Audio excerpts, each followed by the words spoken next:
नमस्कार, मुद्दा गरम में स्वागत है आप सभी का। मैं हूं आपके साथ हितेश व्यास। छत्तीसगढ़ विधानसभा चुनाव में भाजपा की महतारी वंदन योजना गेम चेंजर साबित हुई। भाजपा ने चुनाव प्रचार के दौरान ही घर घर जाकर महिलाओं से योजना के फॉर्म भरवाए, जिसका असर चुनाव में दिखा। और अब लोकसभा चुनाव में भी एक बार फिर भाजपा उसी रणनीति पर काम करने जा रही है, लेकिन इस बार टारगेट है वरिष्ठ नागरिक। भाजपा ने अपने संकल्प पत्र में दरअसल ऐलान किया है कि 70 वर्ष की आयु से ऊपर के हर बुजुर्ग को आयुष्मान योजना के दायरे में लाया जाएगा। और इसके तहत छत्तीसगढ़ भाजपा घर घर जाकर अब बुजुर्गों से योजना के फॉर्म भरवाएंगे। जाहिर तौर पर जिस तरह से हमने बताया कि महतारी वंदन योजना भारतीय जनता पार्टी के लिए गेम चेंजर साबित हुई, तो क्या इस बार बुजुर्गों के सहारे उस वोट बैंक को भी फोकस करते हुए भारतीय जनता पार्टी एक बड़ा गेम चेंजर के रूप में इस योजना को लेने जा रही है? कांग्रेस के पास इसकी क्या काट, बात करेंगे, लेकिन पहले ये रिपोर्ट देखिए।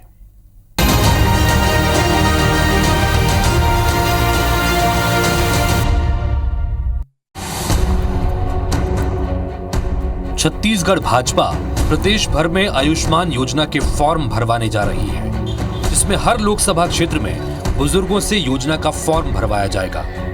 बीजेपी ने अपने संकल्प पत्र में 70 वर्ष की आयु से ऊपर के हर बुजुर्ग को आयुष्मान योजना के दायरे में लाने का ऐलान किया है, जिसके तहत 70 साल से ऊपर के हर बुजुर्ग का 5 लाख रुपए तक का मुफ्त इलाज किया जाएगा। छत्तीसगढ़ भाजपा ने हर लोकसभा में कम से कम 50,000 बुजुर्गों से फॉर्म भरवाने का लक्ष्य रखा है। भारतीय जनता पार्टी का आगामी सरकार 70 वर्ष के जितने हमारे बुजुर्ग हैं, उन बुजुर्गों का 5 लाख रुपए तक का निःशुल्क इलाज कराने का संकल्प लिया है। सभी जाति वर्ग धर्म के लोगों का और सभी वर्ग का इसमें इलाज होगा। छत्तीसगढ़ में आज हमारे पास ऐसे 70 वर्ष से अधिक आयु के 8.5 लाख बुजुर्गों की हमारे पास एक लिस्टिंग है, और इन 8.5 लाख लोगों की आने वाले समय में निःशुल्क इलाज करने की जिम्मेदारी हम भारतीय जनता पार्टी लेते हैं। प्रदेश की पात्र महिलाओं को महतारी वंदन योजना का लाभ मिल रहा है, जिसके तहत हर महीने उनके खाते में 1,000 रुपए डाले जा रहे हैं। वहीं कांग्रेस ने भी अपने न्याय पत्र में महालक्ष्मी नारी न्याय योजना का ऐलान किया है, जिसमें वो हर गरीब महिला को सालाना 1 लाख रुपए देने का वादा कर रही है। ऐसे में आयुष्मान योजना में बुजुर्गों को शामिल कर भाजपा ने बड़ा दांव चला है। हालांकि कांग्रेस इसे छलावा बता रही है। भारतीय जनता पार्टी को इस बात का एहसास हो गया है कि वह चुनाव में बुरी तरीके से पराजित हो रही है। उसके कारण वे अब फिर से 70 साल से अधिक उम्र के बुजुर्गों का फॉर्म भरवा रहे हैं, जबकि यह योजना पहले से लागू है। छत्तीसगढ़ में तो खूब चंद बघेल योजना लागू है, जिसके तहत 25 लाख तक का लोगों को मुफ्त इलाज होता है। ये नया फॉर्म भर के लोगों में भ्रम पैदा कर रहे हैं। भारतीय जनता पार्टी घबराई हुई है, डरी हुई। भारतीय जनता पार्टी इस समय कितने भी फॉर्म भरा ले, लेकिन सच्चाई ये है कि पहले फेज में ही उनको जनता की वोट की चोट लग चुकी है। अब कोई भी फॉर्म भरवा ले, कुछ नहीं होने वाला है। जनता ने तय कर लिया है कि इनके कुशासन से अब वो तंग आ चुके हैं। जो अब बेरोजगारी है, महंगाई है, उससे तंग आ चुके हैं। छत्तीसगढ़ विधानसभा चुनाव में भाजपा की महतारी वंदन योजना गेम चेंजर साबित हुई थी। छत्तीसगढ़ में 1 करोड़ से ज्यादा महिला मतदाता हैं। वहीं 70 साल से ज्यादा के बुजुर्ग वोटर्स की संख्या करीब 8,77,000 है। जाहिर है भाजपा अपनी योजनाओं के जरिए इन बड़े वोट बैंक पर फोकस कर रही है। तो वहीं कांग्रेस को भी अपनी महालक्ष्मी योजना से काफी उम्मीद है। Bureau report, IBC 24। तो भारतीय जनता पार्टी छत्तीसगढ़ में एक बार फिर से अपनी पुरानी रणनीति पर ही काम करती नजर आ रही है, जहां पर महतारी वंदन योजना के फॉर्म विधानसभा चुनाव में भरवाए गए थे प्रचार के दौरान ही, जिसका एक अच्छा प्रतिसाद मिला। और अब आयुष्मान योजना के फॉर्म की भरने की तैयारी। राजीव चक्रवर्ती, भारतीय जनता पार्टी के प्रवक्ता, इस वक्त हमारे साथ में सीधे जुड़ गए हैं। राजीव जी, स्वागत है आपका। और साथ ही हमारे साथ में अमित श्रीवास्तव जी जुड़ गए हैं, जो कि कांग्रेस पार्टी के प्रवक्ता हैं। अमित जी, स्वागत है आपका। सबसे पहले अमित जी, प्रतिक्रिया आपसे ही चाहेंगे। भारतीय जनता पार्टी ने एक बार फिर से उसी रणनीति पर काम करना शुरू कर दिया है जो विधानसभा में पार्टी के लिए गेम चेंजर साबित हुई थी। महतारी वंदन योजना के फॉर्म भरवाए थे और अब आयुष्मान भारत योजना के तहत बुजुर्गों से फॉर्म भरवाने की तैयारी। कैसे देखते हैं अमित जी इसे?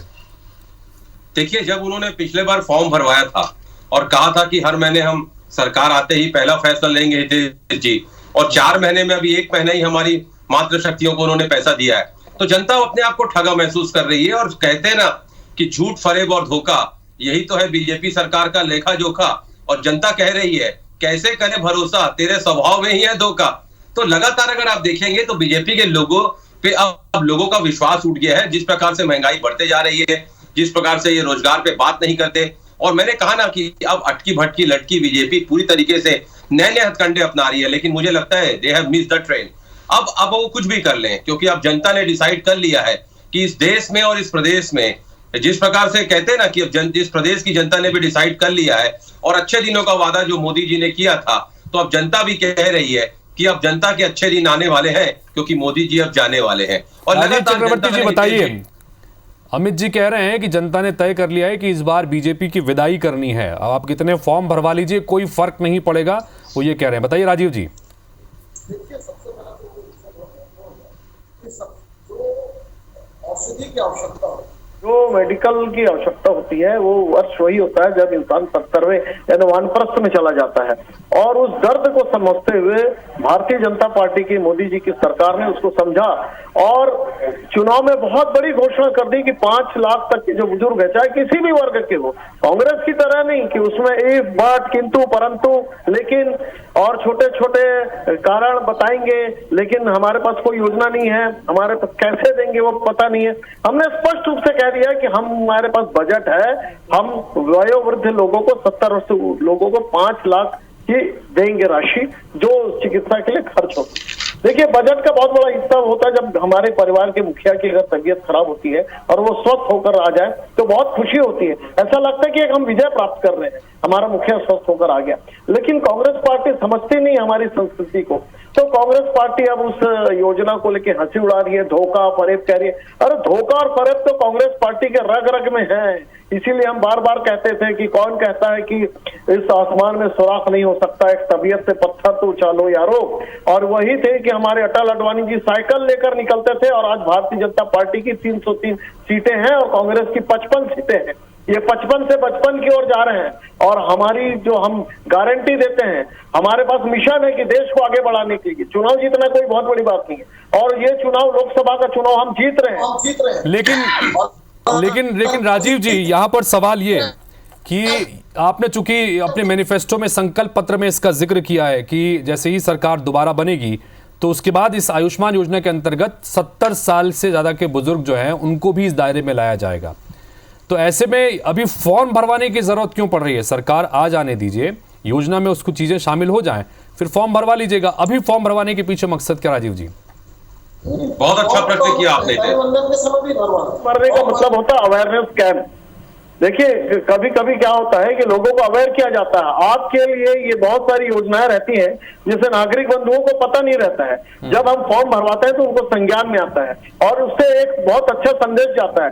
तब वो निकटतम सरकारी अधिकारियों के पास जाते हैं कि चुनाव के पहले फॉर्म भरवाए गए थे, उसकी कौन सी योजना है। तो वो एक प्रेशर क्रिएट होता है सरकारी अधिकारियों के साथ, जनप्रतिनिधियों के साथ। तो ये बहुत अच्छा एक्सरसाइज है। आप देखिएगा, महतारी वंदन जो हमने किया था तो इतने लाखों की संख्या में क्यों है? अमित जी कह रहे थे कि एक ही किस्त मिली है, उनको मैं दुरुस्त कर दूं, हम तो धूप में घूमते हैं, सड़कों पर घूमते हैं, तो एक नहीं, जब से सरकार बनी है उसके बाद से आज तक 2 किस्तें जा चुकी है। लेकिन देखिए, कांग्रेस के नेता ये कहते हैं राजीव जी कि आपने जैसे महतारी वंदन योजना के फॉर्म भरवाए थे चुनाव प्रचार के दौरान, लेकिन जब सरकार बनी, योजना जब लागू हुई तो दोबारा फॉर्म भरने पड़े, महिलाओं को फिर से लाइन में लगना पड़ा, फॉर्म भरने पड़े। तो जो पहले फॉर्म भराए थे आपने, वो तो कहीं उसके बारे में जिक्र हुआ नहीं, और फिर से आप फॉर्म भरवा रहे हैं। पहला फॉर्म है तो एक्सरसाइज है ना, कांग्रेस भी भरवा रही है, जो उसके घोषणा है, झूठी घोषणा है। फॉर्म भरवाना एक प्रतीक होता है। आप दर्शक बंधु भी समझते हैं, नागरिक बंधु, हम भी कैंप, अभी मैं उसी कैंप से लौट रहा हूँ, तो वो कैंप हम जनता को बता रहे हैं इस प्रकार का फॉर्म होगा। ये एक्सरसाइज होती है, जैसे खेल खेलने के पहले खिलाड़ी मैदान पर प्रैक्टिस करते हैं। चलिए, मैं बात करता हूं अमित जी से जो आपने, लेकिन राजीव जी, थोड़ा सा नेटवर्क का आपके यहाँ इश्यू है जिसकी वजह से मुझे प्रॉपर आपका ऑडियो नहीं मिल रहा है, मुझे फोन से ऑडियो लेना पड़ रहा है। एक बार उसको चेक करवाइएगा, लेकिन मैं तब तक अमित जी से बात करता हूं। अमित जी, आप लगातार सवाल खड़े कर रहे हैं कि फॉर्म क्यों, लेकिन महालक्ष्मी न्याय योजना, ये आप लोगों ने भी अपने मैनिफेस्टो में इस न्याय पत्र जिसका आपने नाम दिया है उसमें जिक्र किया है, और आप भी घर घर उसके फॉर्म वो जानकारी लेकर जा रहे हैं।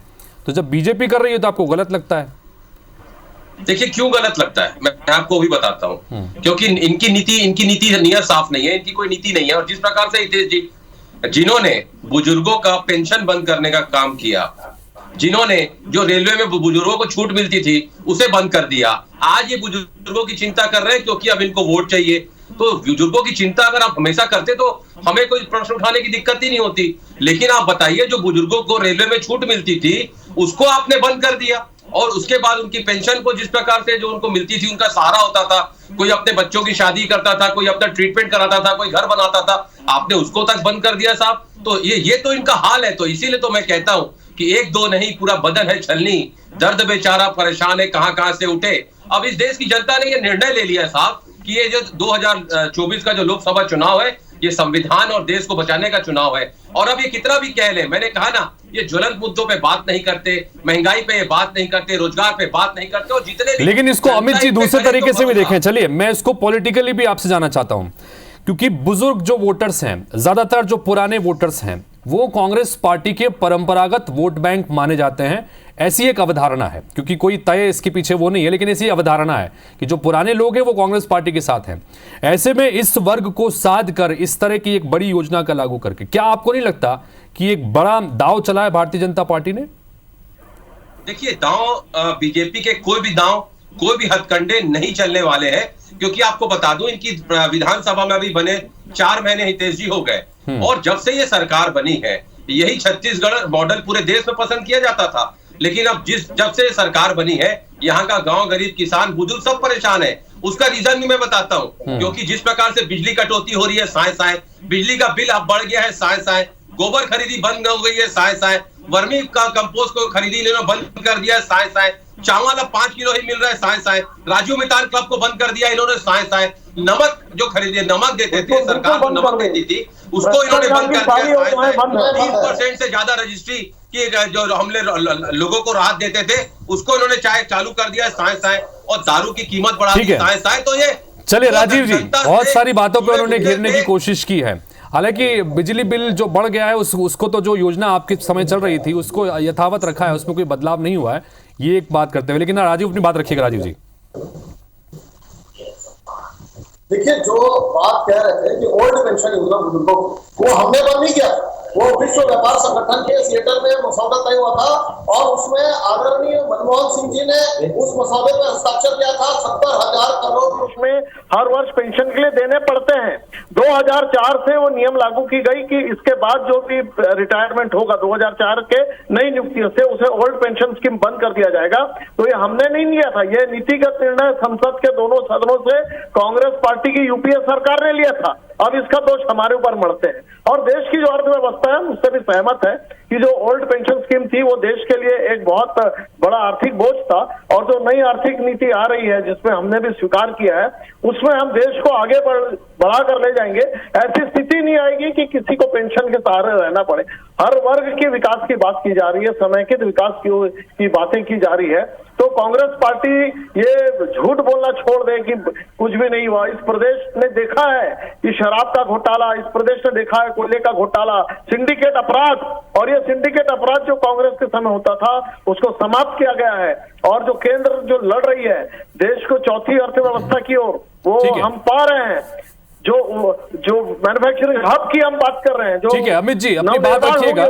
और साथ में काउंटर सवाल मेरा ये भी कि जैसा अभी सुशील आनंद शुक्ल जी ने भी जिक्र किया कि हमने तो खूब चंद बघेल स्वास्थ्य बीमा योजना लागू की थी, तो आपकी जो योजना थी उसमें बुजुर्गों के लिए क्या प्रावधान थे, जरा अगर आप ये भी बता सकें और अपनी बात भी रखिएगा। जी बिल्कुल, मैं पहले राजू भाई का जवाब दे देता हूं। देखिए, जिस प्रकार इन्होंने कहा, तो मैं एक ही चीज कहना चाहता हूं कि बीजेपी की नीयत साफ नहीं है, जनता समझ चुकी है। और मैंने जैसा कहा ना कि बुजुर्गों की चिंता इन्हें अब क्यों आ रही है, पहले इन्होंने तो कभी चिंता नहीं की, लेकिन चुनाव को देखते हुए अब इनको वोट चाहिए। लेकिन देश की जनता समझदार है साहब, और आपको बता दूं कि अब इस देश में जो मॉडल चल रहा है कि बीजेपी की वॉशिंग मशीन, भ्रष्टाचार भी डालो, भाजपा ही निकालो, जनता समझ चुकी है। दूसरी बात आपको मैं बता दूं कि हमने जो योजना चलाई थी उससे 25 लाख तक का इलाज हो रहा था, वो ऑलरेडी पहले से चल ही रही है। तो ये 5 लाख तक का देके क्या उसमें बुजुर्ग भी इंक्लूडेड थे? 70 साल से ऊपर के बुजुर्ग इंक्लूडेड? सारे लोग इंक्लूडेड थे साहब, सारे लोग इंक्लूडेड थे। मैं वही चीज तो कह रहा हूँ कि हम हमारी जब सरकार थी तो अंतिम पंक्ति में बैठे हुए अंतिम अच्छा, राजीव जी पूछ रहे कितने लोगों को दिया अमित जी? जी खूबचंद बघेल योजना में कितने लोग लाभान्वित हुए, वो संख्या नहीं बताई सरकार ने आपकी आज तक। आपकी जो पुरानी सरकार आज तक वो संख्या नहीं बता पाई, वो कागजों में। देखिए लोकप्रिय चैनल पे बैठे हैं, मैं आपको क्रॉस चेक करके आपको व्हाट्सएप पे भेज दूंगा राजू जी। लेकिन मैं आपको बता दूं, अंतिम पंक्ति में बैठे हुए अंतिम व्यक्ति तक को भूपेश सरकार में, कांग्रेस की सरकार में सरकारी योजना का लाभ मिला। उनके स्वास्थ्य की हमने चिंता की और आपको बता दूं कुपोषण से हमने अनेकों लोगों को बाहर निकाला, लाखों लोगों को बाहर निकाला। जो आपकी सरकार योजनाएं चलाई लगातार, आपके कार्यकाल में तो आंख फोड़वा कांड हो जाता था, लोग आंखों का इलाज करने जाते थे तो महिलाएं ये तो आपके समय में स्वास्थ्य का हाल था, ये तो आपके समय में स्वास्थ्य विभाग का हाल था। आपने कभी जनता की चिंता नहीं करी है? अरे जनता की आपने कभी चिंता नहीं करी है? बता देता हूं आपको। और अभी आप कह रहे थे कि एक मिनट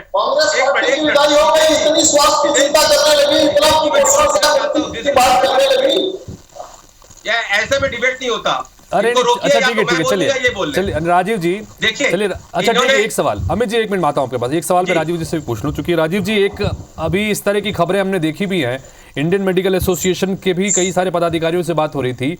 आयुष्मान भारत योजना के तहत कई सारे अस्पतालों की राशि लंबे समय से पेंडिंग है, जिसकी वजह से सरकारी अस्पतालों तक में जो है आयुष्मान कार्ड योजना से अब इलाज कर पाना संभव नहीं हो पा रहा है, क्योंकि राशि बहुत पेंडिंग है। ये समस्या बहुत लंबे समय से रही है, इस पर भी कुछ कहना चाहेंगे? देखिए कांग्रेस के समय इसकी मॉनिटरिंग नहीं हुई और ये आज की समस्या नहीं है।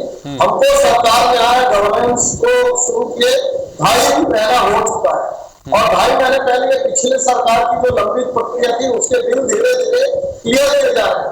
उसमें कुछ विसंगतियां हैं, उन सारी विसंगतियों के गाइडलाइन आ रहे हैं केंद्र सरकार से। तो बहुत शीघ्र ही जो इंडियन मेडिकल एसोसिएशन के जो संबंधित अस्पताल है, जो बंधु है, जो चिकित्सक बंधु है, उनके बिल धीरे धीरे क्लियर हो जाएंगे। लेकिन कुछ पिछले सरकार की गलतियां थी, जो गाइडलाइन है, जिस गाइडलाइन का यहाँ की सरकार ने पालन नहीं किया, इसीलिए तो कहते हैं डबल की सरकार की आवश्यकता है।